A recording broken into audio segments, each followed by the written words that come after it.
Hola amigos and welcome back. I'm Spanish Dave. We're at verbmastery.com. We're on lesson 2.8, explanation of verb types, reflexive, transitive, and intransitive verbs.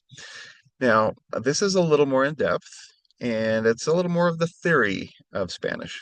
You don't necessarily need to memorize these right now, and some people never even learn the difference of transitive versus intransitive verbs, and that's okay. We'll just learn what they are as we go right into the lesson here. I'm gonna close the navigation here, and we're gonna jump into these. Using different verb types is essential for mastering Spanish verb conjugation and sentence structure. In Spanish, verbs can be classified into three main types: reflexive, transitive, and intransitive. Each type has unique characteristics and usage rules. Let's explore these verb types in a simple, easy to understand manner. Reflexive verbs. Definition. Reflexive verbs indicate that the subject of the sentence is performing an action on itself. These verbs are accompanied by reflexive pronouns. Me, te, se, nos, os, and se. You can see the se is repeated twice there on purpose, which match the subject of the verb. Learn more about reflexive verbs in Spanish. Okay, so let's do that now. Identifying reflexive verbs.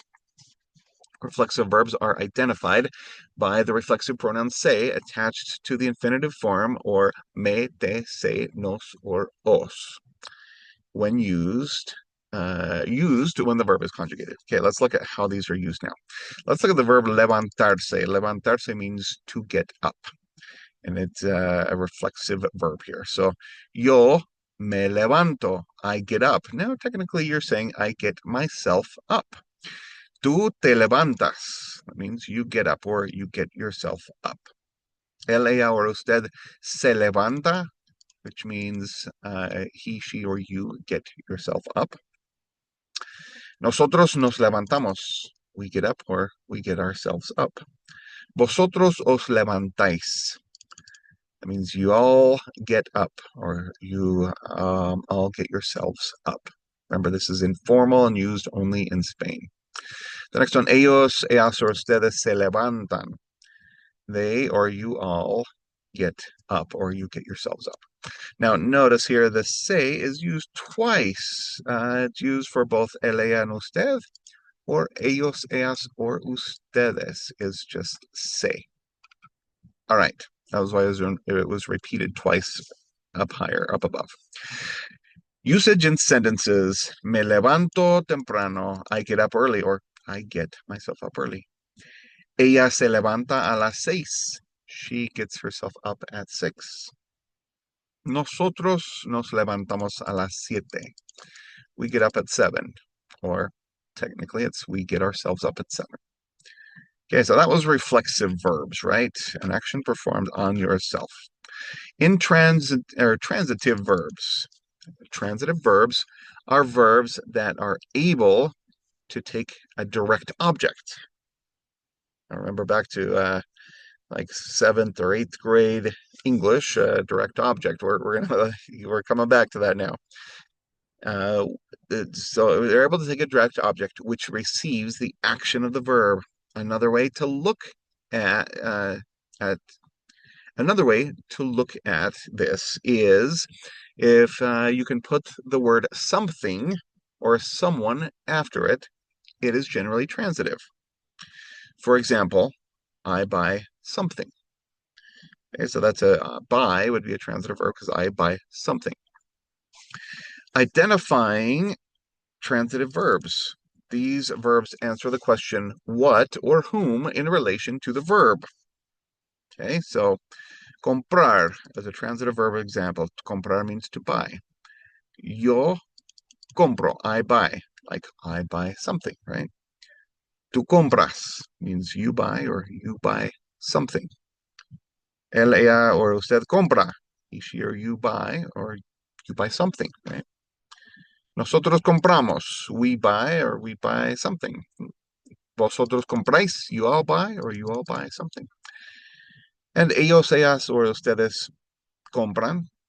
They buy. or you all buy. And again, if you can put something after it, it is a transitive verb. That means it has a direct object. That something is a direct object.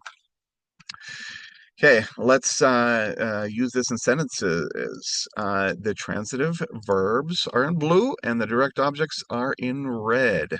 Okay, so let's go ahead and look at the first one here. Voy a comprar una camiseta.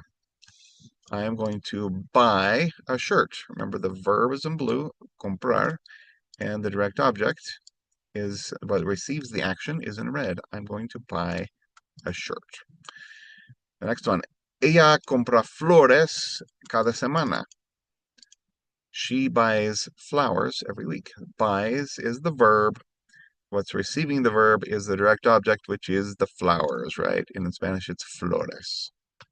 Okay, next one. Compramos comida para la fiesta. Compramos is the direct object. Is the verb, and the direct object is comida, the thing that we are purchasing. We buy food. Okay, now let's go into intransitive verbs. So intransitive verbs cannot be used with direct objects. These verbs can stand alone and make sense without needing to act on something else.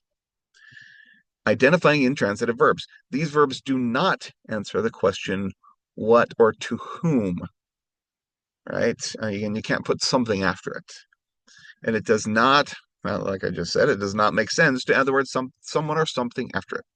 So correr is an intransitive verb example. Yo corro, I run. It's not I run something, it's just I run. I run to the store. That doesn't answer that's not a something, that's a place you're running to. Yep, tú corres, you run. Él, ella, usted corre, he, she, or you run. Nosotros corremos, we run.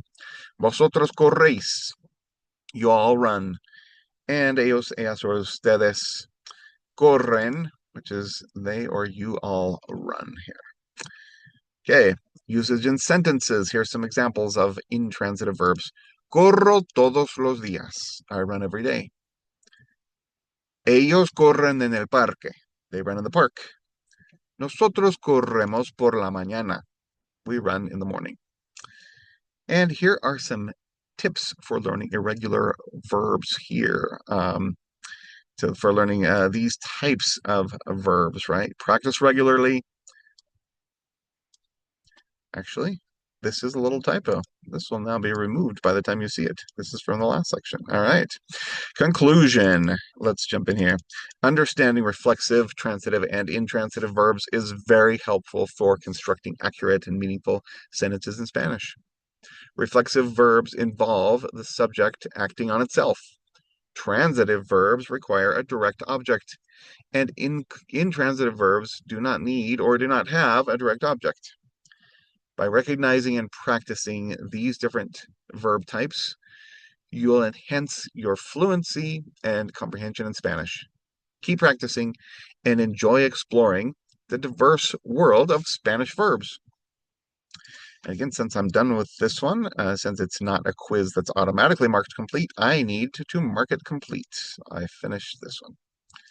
Notice when I do, again, it says completing a game or a lesson or a game. Congratulations, I got 35 points. I completed the full lesson, 250 points. I just earned 285 points. Okay, and notices that it's now checked off on the left. And that does it for that lesson. Gracias, amigos, por estar conmigo. That means thanks, friends, for being with me, for joining me.